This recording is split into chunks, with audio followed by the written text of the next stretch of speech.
नमस्कार, मैं हूं आपके साथ शिप्रा झा और आप देख रहे हैं न्यूज़ 18 बिहार झारखंड का डिजिटल प्लेटफॉर्म।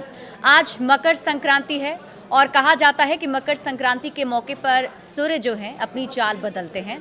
और अब जब ये बदलाव हो रहा है और चूंकि नए साल की शुरुआत भी हुई है, तो हम आज आपके साथ कई सारी बातचीत करेंगे। ये बताएंगे कि आने वाला भविष्य कैसा रहने वाला है, देश दुनिया का भविष्य कैसा होगा, बिहार का भविष्य कैसा होगा। और इसी पर बातचीत करने के लिए आज हमारे साथ जुड़ रहे हैं ज्योतिषाचार्य पंडित अशोक वासुदेव जी। बहुत बहुत स्वागत है सर आपका हमारे इस पॉडकास्ट में। और क्योंकि ये हमारा बिहार झारखंड का डेडिकेटेड एक चैनल है और हम बिहार झारखंड की खबरें ही दिखाते हैं, तो शुरुआत बिहार से ही करने जा रहे हैं। हाल ही में बिहार में नई सरकार भी बनी है और ये कहा जा रहा था विपक्ष की तरफ से इस बार कि कुछ बदलाव बिहार में होगा, लेकिन इसके विपरीत पीएम मोदी और नीतीश कुमार की जो ये जोड़ी रही, उसने ज़बरदस्त कमाल दिखाया और एक बम्पर जीत मिली है, ऐतिहासिक जीत इसे कहा जा रहा है।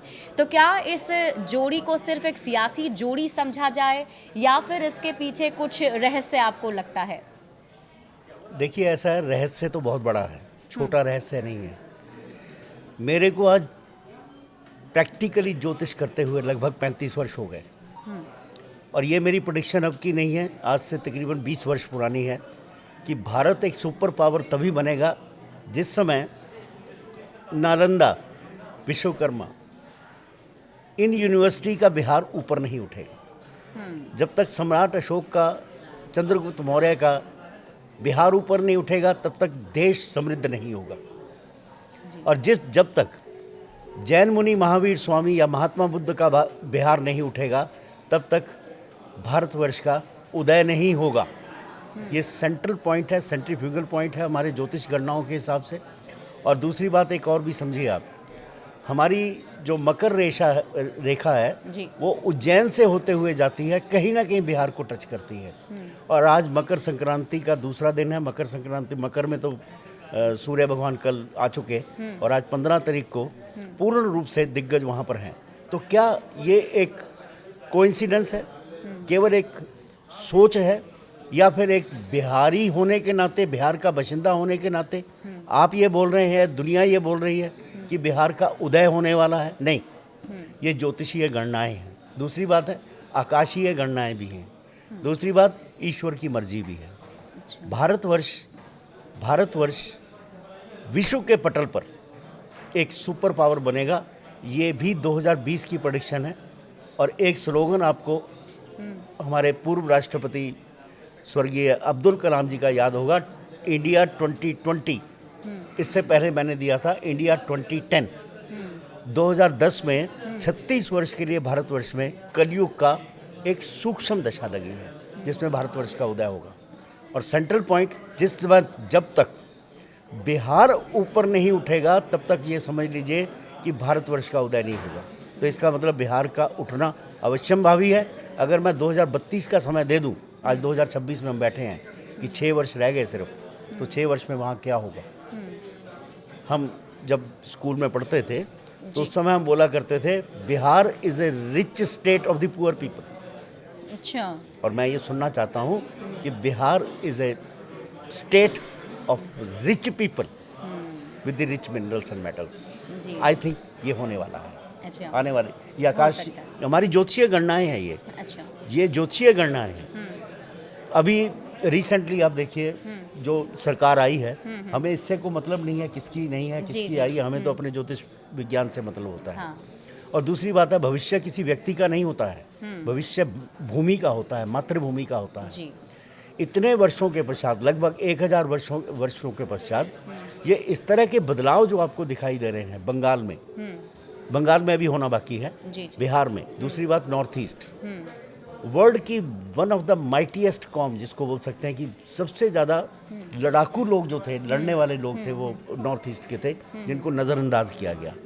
और इंटेलेक्चुअल प्रॉपर्टी के मालिक बिहार, पटना, जिसको पाटलिपुत्र के नाम से जाना जाता था पहले, वो वाली जो जगह है, वो नेग्लेक्टेड प्लेस होकर के हिंदुस्तान में एक मजाक का, बहुत शर्म की बात है, मजाक का पात्र बना हो।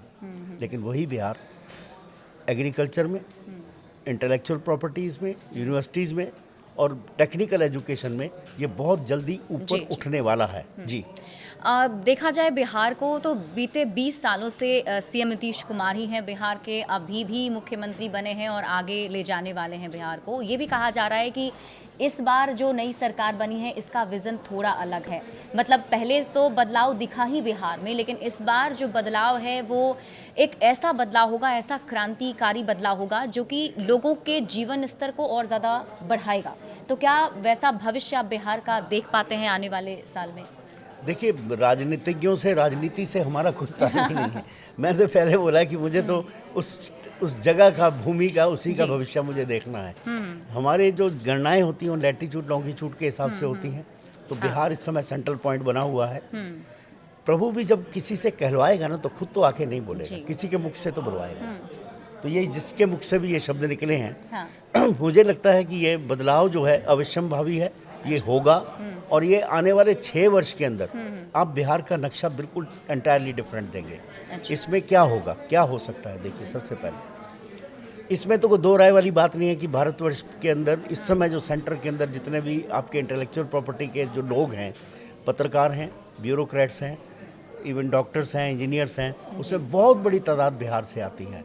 लेकिन बड़े दुख की बात है कि अभी स्टेट में वो बदलाव नहीं दिखाई दिए। हाँ। वहाँ की यूनिवर्सिटीज़ में वो चीज़ें नहीं हैं। आने वाले 6 वर्ष में वो भी आप देखेंगे। दूसरा, मुझे ऐसा लगता है कि इंफ्रास्ट्रक्चर के पॉइंट ऑफ व्यू से बिहार में बहुत बड़ा बदलाव होने वाला है। अच्छा। और जो स्टेट हमारे से कटी हुई थी नॉर्थ ईस्ट की, वहाँ से कुछ ना कुछ ऐसे रास्ते निकलेंगे जो बिहार से होते हुए जाएंगे और उसमें बिहार का जो लोग हैं उनको एम्प्लॉयमेंट भी मिलेगी और बाकी चीज़ें भी होंगी। तो पंडित जी, भारत के पटल पर अगर देखा जाए, अलग अलग राज्यों की भी हम बात सुनते हैं, अलग अलग शहर, जैसे बेंगलोर है, काफ़ी मशहूर है। तो क्या आप पटना को भी इन फ्यूचर वैसा मशहूर होता हुआ देखते हैं? देखिए, अगर मैं साहित्यिक दृष्टि से देखूँ, हिस्टोरिकल पॉइंट ऑफ व्यू से देखूँ, जी। तो पाटलिपुत्र को कौन नहीं जानता है? हाँ, विश्व में सब लोग जानते हैं कि पाटलिपुत्र भारतवर्ष की राजधानी रही है। अंग्रेज़ों ने उसको बंगाल से, कलकत्ता से लेकर के वो आगरा लेकर के आए, आगरा से दिल्ली लेकर चले गए। लेकिन आज भी आप देखिए कि हिंदुस्तान की जब सरकार बनती है तो बिहार और यूपी के बिना सरकार नहीं बनती। जी, जी, तो हाँ। इस मातृभूमि को मैं एक ही अंग मान लूँ सारा। तो मुझे ऐसा लगता है कि आने वाले समय में लगभग 6 वर्ष के पश्चात, 6 2032 के बाद, 2032 के बाद, ओके। और पाटलिपुत्र भी विश्व के पटल पर छाएगा, छाएगा। बिल्कुल छाएगा। अच्छा। वहाँ पर एक इसका अपना स्थान होगा। जैसे मैं बेंगलोर, आपने बेंगलोर की बात की, हाँ। बॉम्बे से जिसको बोलते हैं कि ये हमारी वित्तीय राजधानी है वहाँ जी, की, जी। और दिल्ली तो एक राजनीतिक राजधानी तो है ही है। हाँ। वो जो है वो तो रहेंगी। लेकिन जहाँ तक पाटलिपुत्र का सवाल है, मुझे ऐसा लगता है एजुकेशन पॉइंट ऑफ व्यू से ये एजुकेशनल हब बनने वाला है, बहुत बड़ा विश्व का। और दूसरी बात है, हमारी जो साइंसेज, हमारे विज्ञान, हमारी जो वैदिक पद्धति, वैदिक मैथमेटिक्स, आप समझते हैं ना, ये सब का उदय जो है ये बिहार के ही किसी ना किसी कोने से होगा ये। अच्छा। क्योंकि जो यूनिवर्सिटीज़ में हमारे जो नालंदा यूनिवर्सिटी जब जलाई गई तो उस समय हमारे जो शास्त्र जल गए और जो बाकी रह गए जी, जी। उनके परमुटेशन कॉम्बिनेशन ही लगाए जा रहे हैं। हम फिल इन द ब्लैंक्स करते हैं। जैसे मेरा ज्योतिष विज्ञान है, इसमें लगभग 2 करोड़ श्लोक लिखे थे ऋषि पराशर ने। आज हमारे पास सिर्फ 2 लाख अवेलेबल हैं, तो हम फिल इन द ब्लैंक्स करते हैं उनको। तो वो आज की जो सरकारें हैं, आज की जो सरकार केंद्र में भी है या इस समय बिहार में भी है, तो वो उनको फिल इन द ब्लैंक्स कर रही है, भर रही है उस मुद्दे जी, को। जी। तो कहीं ना कहीं अब भर जाएंगे। अगर 2 इंटू 3 6 होते हैं, अगर 3 मिसिंग है तो वहाँ 3 ही आएगा।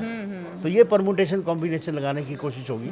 मेरे को ऐसा लगता है कि मैथमेटिक्स और ह्यूमैनिटीज़ के पॉइंट ऑफ व्यू से ये 2 चीज़ें बिहार के अंदर, जिसकी वजह से ये जाना जाएगा आने वाले विषय के अंदर। क्योंकि अगर महात्मा बुद्ध की धरती है, महावीर की भूमि है, तो वहाँ पर आध्यात्मिक पॉइंट ऑफ व्यू से भी वहाँ पर कुछ रचनाएं, संरचनाएं जो हैं वो आने वाले समय के अंदर लिखी हुई हैं। ठीक है।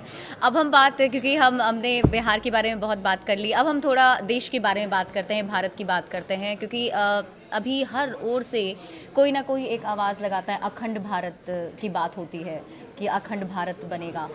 इसे आप कैसे देखते हैं, कैसे समझते हैं?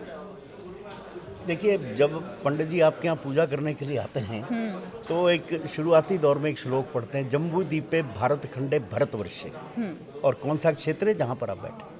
तो ये जम्बू द्वीप क्या है? जम्बू द्वीप, अगर आप, मैं वराहमीर ने जो कॉन्टिनेंट्स दिए हैं उस समय भी 7 कॉन्टिनेंट थे, समय के अनुसार प्रलय हुई, ये हुआ, वो द्वीप थे अपने हिसाब से बदल गए। 7 समुंदर रहेंगे, 7 द्वीप ही रहेंगे। तो उसमें जो जम्बू द्वीप है उसमें पूरा का पूरा ईरान आता है, इस्तांबुल समझ लीजिए आप, टर्की का पोर्शन है, वहाँ से लेकर के आपका उज्बेकिस्तान, अफगानिस्तान, ईरान, और इधर आप पूरा भारतवर्ष ले लीजिए, बांग्लादेश, भूटान, नेपाल और म्यांमार और तिब्बत, ये अखंड भारत का नक्शा है जी। जो इसको ये बोलते हैं। तो आज प्रैक्टिकल पॉइंट ऑफ व्यू से देखें तो मेरे ख्याल आज के संदर्भ में ये पॉसिबल नहीं है। कुछ कन्फेडरेशंस बन सकती हैं इन लोगों के साथ, ये पॉसिबल है, अच्छा। क्योंकि हमारी सभ्यताएं आपस में मिलती हैं, हमारी भूमि आपस में मिलती है। तो अखंड भारत का सपना देखना कोई बुरी बात नहीं है, अच्छी बात है। लेकिन मुझे लगता है कि उस तरह से कोई देश बनेगा, हालांकि ट्रंप साहब कोशिश कर रहे हैं, जी जी। अपने वहाँ पर कोशिश कर रहे हैं ग्रीनलैंड को और उसकी जो बाकी जो आसपास के देश हैं उनको मिला करके कि मैं उसको अखंड USA बना लूँ। तो आज के संदर्भ में जो जिस तरह की एक्टिविटीज़ हो रही हैं, जिस तरह की टेक्नोलॉजीज एडवांस हो गई हैं, उसमें मुझे मुश्किल लगता है। लेकिन यह है कि सोचना कोई बुरी बात नहीं है। जी। अफगानीज़ के साथ बैठना, ईरानियन के साथ बैठना, उनके साथ अपनी सभ्यताओं को डिस्कस करना, उनके साथ एक प्रेम पूर्वक व्यवहार करना या उनके साथ एक दोस्ती का गांठ करना कोई बुरी बात नहीं है। और ये मुझे लगता है कि जो 2047 का विज़न हमने देखा है देश के 100 साल की आज़ादी के पश्चात, तो 2032 के आसपास ये चीज़ें शुरू हो जाएंगी और वहाँ तक तो इसको होना ही है, ये होना ही है जी। अब पंडित जी, आपने ट्रंप की बात की, डोनाल्ड ट्रंप की, तो हम थोड़ा विश्व की बात कर लेते हैं, क्योंकि काफ़ी उथल पुथल मचा हुआ है। अभी जब हम बातचीत कर रहे हैं तो मुझे लगता है कई सारे बयान जो हैं चल रहे होंगे, जिस तरीके से हम मिडिल ईस्ट में प्रॉब्लम्स देख रहे हैं, और अंदर खाने एक बात निकल कर सामने आ रही है कि वर्ल्ड वॉर 3 हो सकता है, वर्ल्ड वॉर की बात कही जा रही है। तो इसे ज्योतिष के हिसाब से अगर आप देखें तो क्या समझ में आता है, क्या हो सकता है 2026 में ऐसा कुछ? देखिए, मैंने जो कहा है आपसे कि ये परिवर्तन का समय है। 2020 में परिवर्तन शुरू हुआ था और एक मैंने गणनाएं दी थी 2019, 26 दिसंबर 2019 लगभग सारे ग्रह जो थे वो धनु राशि में विचरण कर रहे थे। और इस समय 2026, 2 जनवरी 2026 अगर प्लैनेटरी पोजीशन निकाल करके देखेंगे तो उससे भी भयंकर स्थितियां जो हैं 2026 में बनी हुई हैं। यानी कि पूरे के पूरे ग्रह लगभग 20 से 25 साल के पश्चात धनु राशि को ये आस्पेक्ट कर रहे हैं। केतु को छोड़ दीजिए, बाकी सबकी दृष्टि या उनकी पोजीशनिंग, जिसको PAC, पॉजिटेड, एस्पेक्टेड और कंजंक्ट, 3 पोजीशन होती है ज्योतिष के अंदर। तो तीनों सारी स्थितियां जो है धनु राशि के अंदर बनी। ये परिवर्तन का समय होता है, गुड और बैड ये आने वाला समय बताएगा। अच्छा। क्योंकि 2019 में आया तो कोरोना आ गया, पूरा विश्व हिल गया उसके अंदर। अब ये 2026 के अंदर जो स्थितियां बनी हैं, तो मुझे ऐसा लगता है कि जो मैं प्रैक्टिकली चीज़ें देख रहा हूँ कि मान लीजिए किसी ने मेरी, एक उदाहरण दे रहा हूँ मैं आपको, किसी ने मेरी माता को कुछ कहा, तो मेरे मन के अंदर ना एक खोट पैदा हो जाता है, यार मैं इसका बदला जरूर लूँगा जी। वही एक स्थिति, क्षमा मांग के बोलता हूँ, किसी के सेंटिमेंट्स हर्ट और हो रहे हों तो मैं क्षमा पहले ही मांगता हूँ। मुस्लिम एंड क्रिश्चियंस, हिब्रूज जो सभ्यता बनी है, हिब्रूज से ये इज़राइल के जो लोग थे वो, उसके बाद में जो क्रिश्चियनिटी आई उसमें जीसस का पदार्पण हो गया, क्योंकि उनको उन्होंने क्रूसीफाई कर दिया, और क्रिश्चियनिटी के बाद में फिर ये मुस्लिम धर्म बना। इनका कहीं ना कहीं आपस में ऐसा टांका रहता है कि भाई मैं बड़ा कि तू बड़ा, मैं तुझे मारूं कि तू मुझे मारे। तो ये एक मुझे कॉम्बिनेशन, जैसे मैंने बताया कि 2019 में मुझे लगा कि वो महामारी हो सकती है, ऐसे ये वाली जो स्थितियां हैं, मुझे ऐसा लग रहा है कि जो कॉम्बिनेशन सेकेंड वर्ल्ड वॉर में बने थे 1945 के बाद में नेटो बना, नेटो से पहले जो कॉन्फेडरेशन बना था 1919 के आसपास, वो नेटो में आकर के टूट गया, नेटो ने एक नया कॉम्बिनेशन बनाया। अब ये स्थितियां जो 2006 की बनी हैं, इसमें ये नेटो टूटेगा। माइंड यू, मैं ज्योतिष के माध्यम से एक प्रेडिक्शन कर रहा हूँ, ये सिर्फ मेरी गणना है ज्योतिष की जी, कि नेटो टूटेगा। ट्रंप साहब अकेले पड़ने वाले हैं, लेकिन फिर भी वो नेटो उसको छोड़ेगा नहीं। अगर लड़ाई होती है between Christianity and the Muslims, तो वो इकट्ठे हो जाएंगे, ये इकट्ठे हो जाएंगे। ओके। और उसके बाद ये एक कॉम्बिनेशन ये है, क्रिश्चियनिटी एंड द मुस्लिम्स। दूसरा कॉम्बिनेशन क्या है कि Europe NATO versus the communist world. इसमें चाइना, नॉर्थ कोरिया और आपका रशिया ये इंक्लूडेड है। इस बार के जो कॉम्बिनेशन है वो इस तरह के जो है बन रहे हैं। वैसे वर्ल्ड वार शुरू होने की बात, वर्ल्ड वार की बात छोड़ दीजिए, वर्ल्ड वार तो ऑलरेडी शुरू हो चुकी है। अच्छा। इकोनॉमिक वार तो आप देख ही रहे हैं। ट्रंप साहब ने लगाया, सैंक्शंस लगा दिए, क्या है ये? इकोनॉमिक वर्ल्ड वार ही तो है। 75 कंट्रीज के वीज़ा कैंसिल कर दिए भाई साहब ने, उनको अलग थलग कर दिया उन्होंने। क्या वो इकट्ठे नहीं होंगे? उनकी अगर हर्ट हो रही है, सेंटीमेंट्स, इमोशंस, उनका धंधा पानी, बिजनेस, बच्चों की रोजी रोटी हर्ट हो रही, तो आप क्या सोचते हैं कि वो चुप करके बैठेंगे?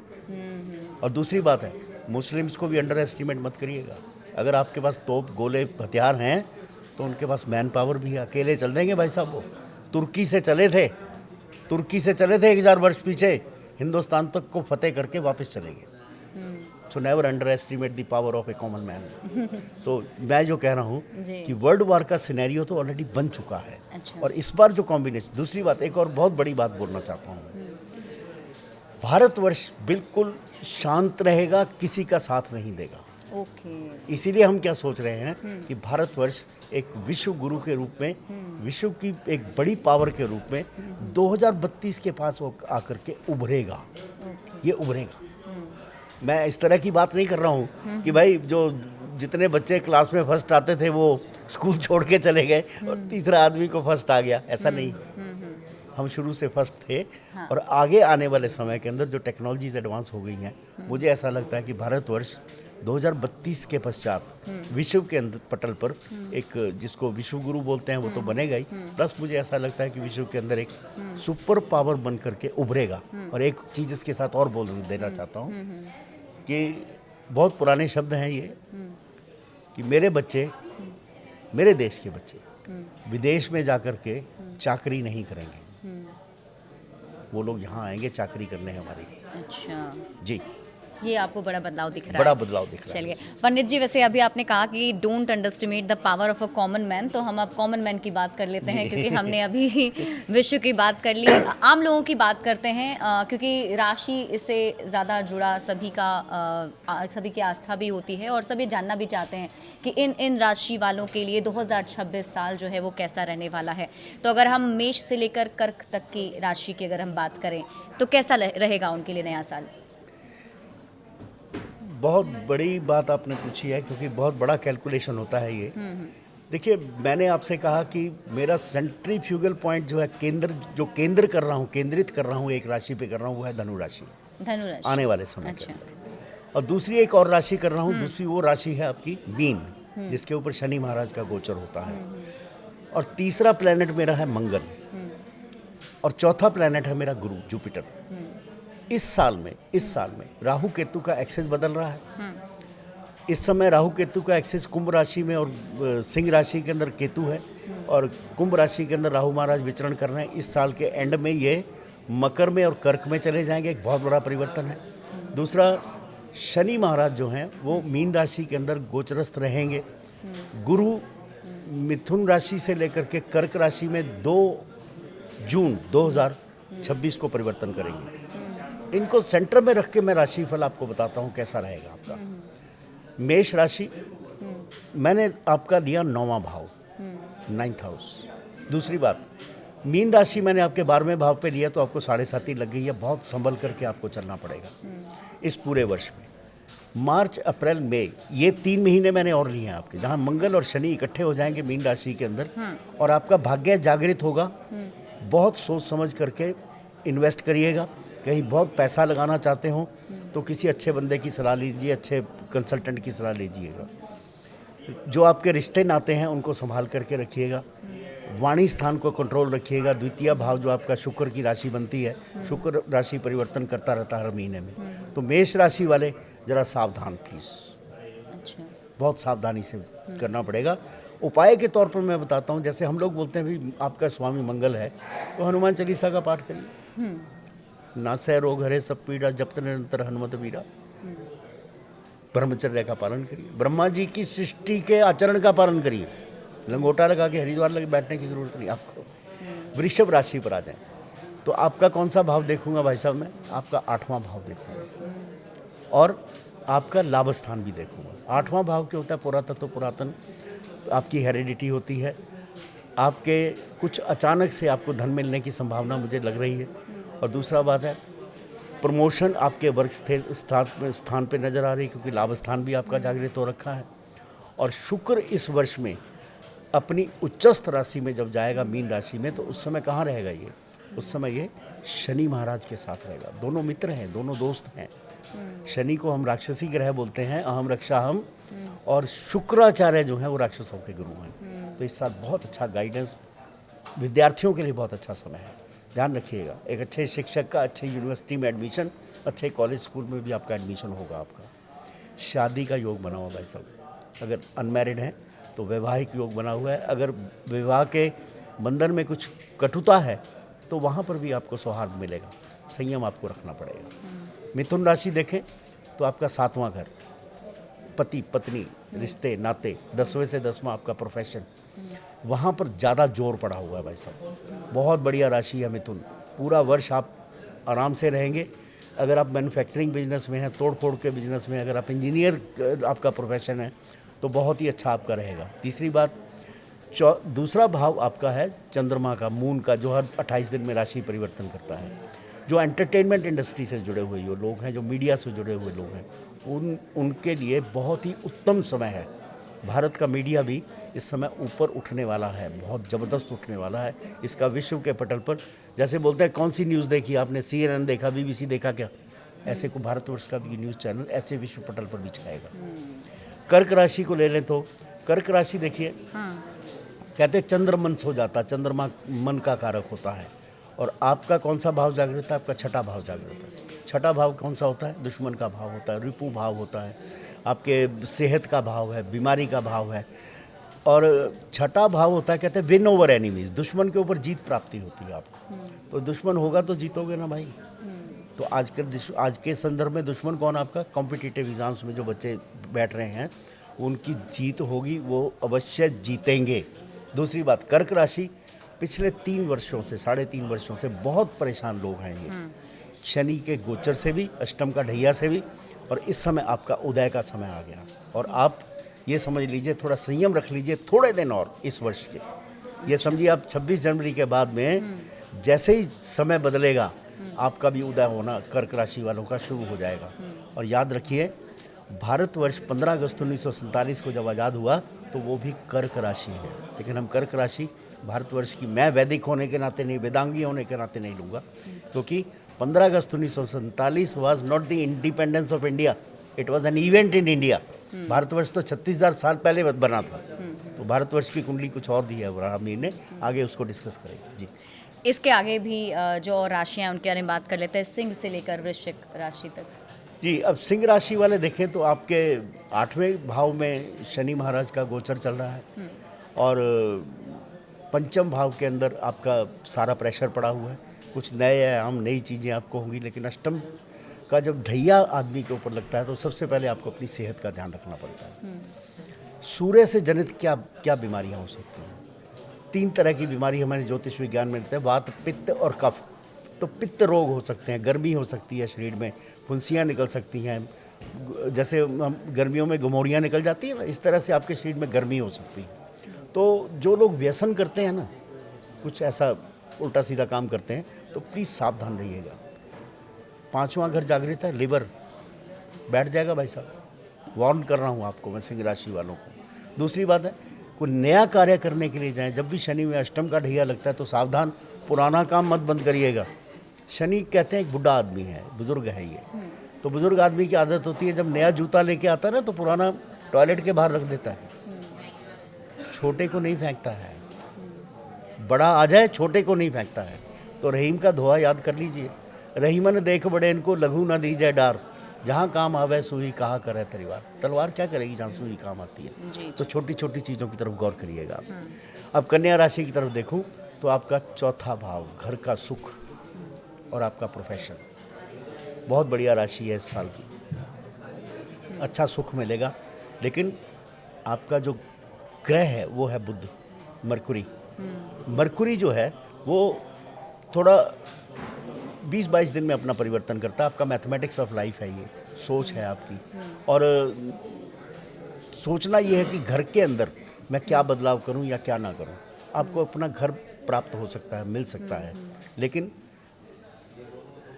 छठा भाव आपका शनि है और वो आपके 10वें घर में बैठा है। तो आपको करना क्या है, कर्जा मत उठाइएगा। अगर कर्जा उठा करके ले लेंगे तो देना मुश्किल हो जाएगा भाई साहब, क्योंकि छठे भाव अगर कोई कर्जा दे दे तो लंबा खींचता है। आप बीमार नहीं रहेंगे, स्वस्थ रहेंगे, पिछली बीमारी से भी जूझ रहे हों, और स्किन प्रॉब्लम से थोड़ा बच के रहिएगा, क्योंकि मरकरी जो है ये स्किन का प्रॉब्लम देता है। अब आते हैं तुला राशि के ऊपर। अब तुला राशि देखें तो पराक्रम भाव आपका जागृत है और आपका छठा भाव जागृत है। पराक्रम भाव क्या होता है, आपके भाई बहन, और पराक्रम मतलब name, fame, vigour, vitality, valour, सेहत, ये सब चीज़ें आपकी बहुत अच्छी रहने वाली हैं। और जब मैं छठा भाव देखता हूँ, मैंने अभी पीछे भी राशि पढ़ते हुए बोला आपके युग को कि विन ओवर एनिमीज़ है, तो दुश्मन मत क्रिएट करिएगा। तुला राशि वालों के अंदर बहुत बड़ी एक कमी होती है, दुश्मन क्रिएट कर लेते हैं। कैसे? बोल करके। दूसरा भाव मंगल का है ना, और मंगल राशि मैंने बोली है इस बार शनि मंगल इकट्ठे होंगे, तो वाणी स्थान को थोड़ा काम रखिएगा। बोलने से पहले ज़रा सोचिएगा, 10 बार सोचिएगा। आप समझे नहीं? आपके सामने अगर महाबली खड़े हुए हैं तो उस समय तो जुबान पर ताला लगा लीजिए, बॉस इज ऑलवेज राइट। सुन लीजिए। अब वृश्चिक राशि की तरफ आते हैं। सीक्रेटिव राशि है, मंगल इसका प्रधान है। मन का भाव नहीं देते हो भाई साहब आप। और द्वितीय भाव के अंदर इस बार ज़्यादा योग बना हुआ। द्वितीय भाव क्या है? हेल्थ और वेल्थ दोनों का। तो अपनी सेहत का थोड़ा सा ध्यान रखिएगा। और दूसरी बात, मीन राशि के अंदर चंद्रमा है, शनि महाराज हैं और बहुत ही अच्छी स्थिति के अंदर बैठे हुए हैं। शुक्र महाराज का गोचर भी वहाँ पर होगा। आप अगर मान लीजिए मेरी आयु के भी हैं ना, तो भी चेहरे पे एक रौनक आपके आ जाएगी। हमारे देश के प्रधानमंत्री की राशि भी वृश्चिक है। कितना लोग कहें कि उनको कुछ हो सकता है या बीमार हो सकते हैं, कुछ हो सकते हैं, तो मेरा मानना नहीं है।